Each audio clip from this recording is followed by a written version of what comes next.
In the late 1950s, when Fidel Castro was taking his revolution out of the mountains toward the ultimate victory of Havana, the world watched what was believed to be a popular uprising of the people. There is not communism or Marxism in our ideas. Our political philosophy is representative democracy and social justice in a well-planned economy. But the revolution provided a new base for the k.g.b. and the communist intelligence networks. Ladislav Bittman was a deputy director with Czech intelligence. A few years after the revolution, the Czechs helped to build up the Cuban intelligence service. And then, I think in the early 1960s, the Soviets took over completely when Cuba was really in the hands of the Soviet bloc, the Soviet Union. Here at the Cuban mission to the United Nations in New York City, where 98 Cuban nationals work, at least half are members of the DGI, the Cuban Intelligence Service. This man is Nestor Garcia. Until the summer of 1980, he was officially listed as the first secretary to the Cuban mission. But in reality, he was chief of station for Cuban intelligence in New York City. In Moscow, the direct responsibility for running Cuban intelligence is assigned to Department 11 of the k.g.b, the same department that controls the Czechs, Poles, and other European communist intelligence agencies. Since the late 1960s, Soviet k.g.b officers living in Havana have directly run the operation of Cuban intelligence. As a result of 2 years' research, the Connections team has been able to ascertain these startling facts. Cuban intelligence was taken over by the Soviets in 1969. At that time, it became and has remained totally financed and controlled by the k.g.b. Now living in hiding, this man is the highest-ranking Cuban officer to defect to the United States. This is the first known television interview that a DGI officer has given. In Moscow, I was trained in recruiting of agents, in infiltrating the CIA, in counterintelligence. Was all your training directed at the United States? All your training in Moscow directed at the United States? Even if the work dealt with operations in Italy, France, England, Canada, it was ultimately directed against the United States. In the case of a plan of sabotage against an American embassy, the physical layout of the plant had to be known. Was there any other installations than embassies that were looked at for sabotage? All the big American companies. Since the late 1960s, General Semenov of the k.g.b has controlled the DGI from Havana for the Soviets. General Simonov, the Soviet chief, would be the one who would give the order. So the Russians controlled Cuban intelligence, actually controlled? Totally and absolutely. The second most important base of Cuban intelligence in North America is the Cuban consulate in Montreal. From here and other Cuban diplomatic missions, the DGI conducts intelligence and espionage operations through a spy network designed to increase the k.g.b's penetration of North American life.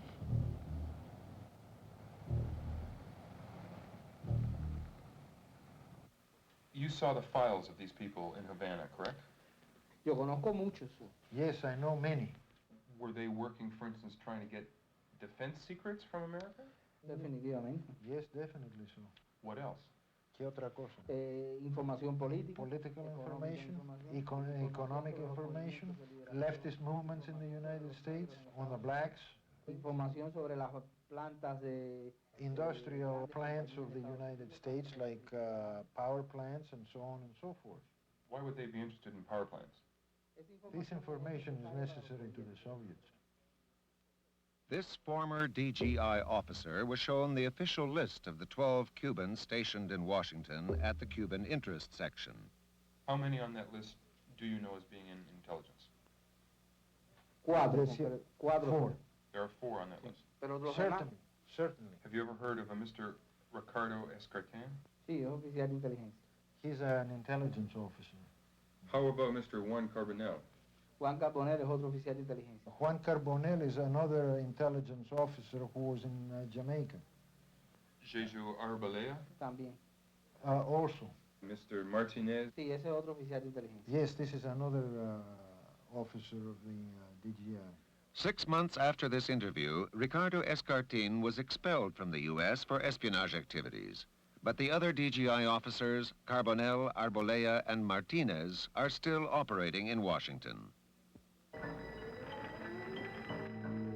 In the mid-1960s, the black ghettos of America erupted in flames and violence in an apparently spontaneous protest.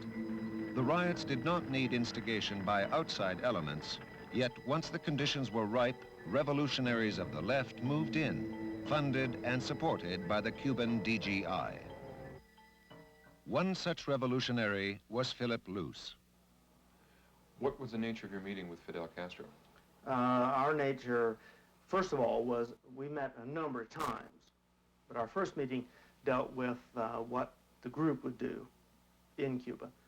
Secondly was what we could do in the United States once we returned, and third of all, we received over $20,000 to bring back to the United States. The next year, we were engaged in tremendous riots in New York City, which then spread to Cleveland, to Los Angeles, to other areas.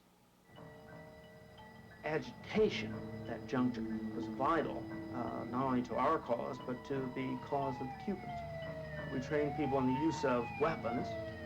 We also trained people on how to stand on top of their tenement buildings and throw down garbage cans filled with bricks. We also taught them how to make Molotov cocktails. As a matter of fact, the Cubans at that time said to us, your revolution is your own revolution. But while we were in Cuba, they gave us money to bring back to the United States to be utilized in terrorist activities. They also invited us to the embassy, wherein they gave us money to send young Americans to Cuba who were later trained in terrorist activities. We went to the Cuban embassy on a number of occasions to get funding.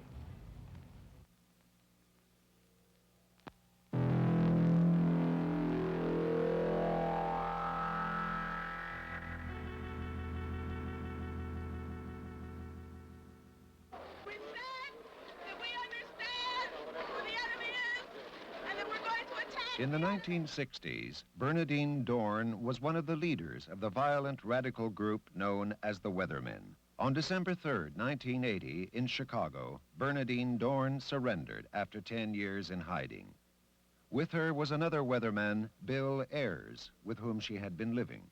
They held a press conference and stated their continued commitment to radical change. Resistance by every means necessary is happening and will continue to happen within the United States as well as around the world, and I remain committed to the struggle ahead. The man with Bernardine Dohrn, Bill Ayers, was one of the key members of the Weathermen during the 1960s. A man who knew Ayers well during those years was Larry Grathwohl, a former member of the Weather Underground, which had developed close ties with the Cubans. Well, when the Cubans viewed the revolutionary struggle in the United States, they recognized the fact that the left as it existed in 69 and 70 was not capable of overthrowing the government by itself. Consequently, they had hoped that the group itself would be able to attack the system from within and provide assistance to the international movement, the international communist revolution. As a weatherman, if I became cut off from the main body of the organization, the Weather Underground organization, I could make contact or reestablish contact by going to the Cuban embassy in Mexico or Canada and asking to, as an example, I wanted to get in touch with Bernardine Delgado. That was the code word, Delgado. And I would tell them that I'm Larry Delgado and I can be reached at such and such a phone number or at such and such an address, and the Cubans would make the connection and put me back in contact with the How do you know weatherman. this? I don't How do you know this information? Bill Ayers gave me those instructions in, it was either February or March of 1970 in Detroit. The Cuban DGI is organized into 7 departments and subdivided into geographic sections, the largest one being the United States section. It controls North American operations, including the UN, diplomatic posts, and radical groups. During the 1970s, hundreds of young Americans circumvented U.S. travel regulations to go to Cuba to harvest sugarcane and experience the Cuban Revolution firsthand. As a cover for the recruitment of the weathermen, the DGI organized the Venceremos brigades. The organizers, tour guides, and hosts were officers of the DGI who used the occasion to train young American radicals. Cuban intelligence was well prepared for the Venceremos brigades when they arrived. Every time that a Venceremos brigade contingent arrived in Cuba, all the operational of the DGI had to drop what they were doing and go to work on the Venceremos brigade. We had to investigate, collect background to see who could be recruited, what information could be obtained. Do you know of young Americans who were recruited in the brigade to work for the Cuban intelligence who came back to America and were secretly working for the Cubans? Sí, y están trabajando. Yes, and they are still working. Still working for Yeah. the Cubans in America? Sí, definitivamente. Yes, definitely. The brigade was established with the sole purpose of providing a cover for the weathermen to get their people to Cuba for training. And that's why it existed. As a matter of fact, when our people came back off the first Venceremos brigade in I think it was February of 1970, the criticism that the Cubans had made about the Venceremos brigade indicated that the majority of people being sent there they felt were useless. They really weren't helping them harvest sugarcane.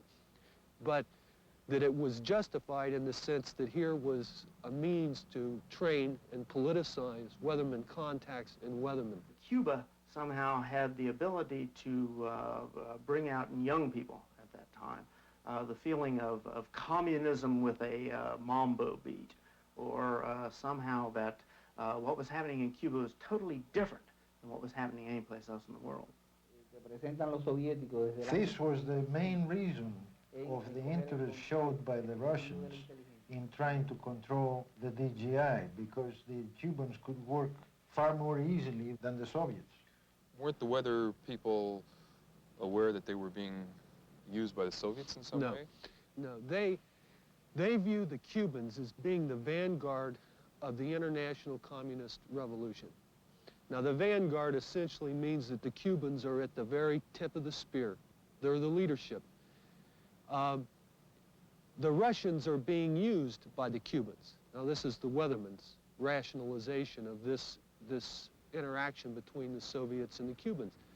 The Cubans said, you've got to become active. You've got to start doing things. And planning a national action to protest the beginning of the Chicago 8 trial and to commemorate the riots during the Democratic National Convention of '68, and to protest the war in Vietnam is not action. Action requires that you confront the system violently.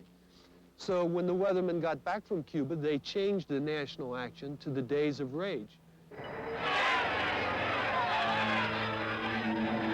Days of Rage in October 1969 was an attack on the city of Chicago and its police department.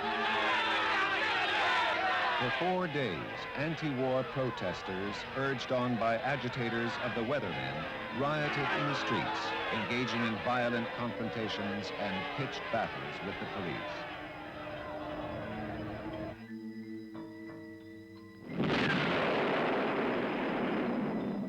Quebec during the 1960s was rocked by terrorist bombings and confrontations between the police and French-Canadian separatist demonstrators supporting the FLQ. DGI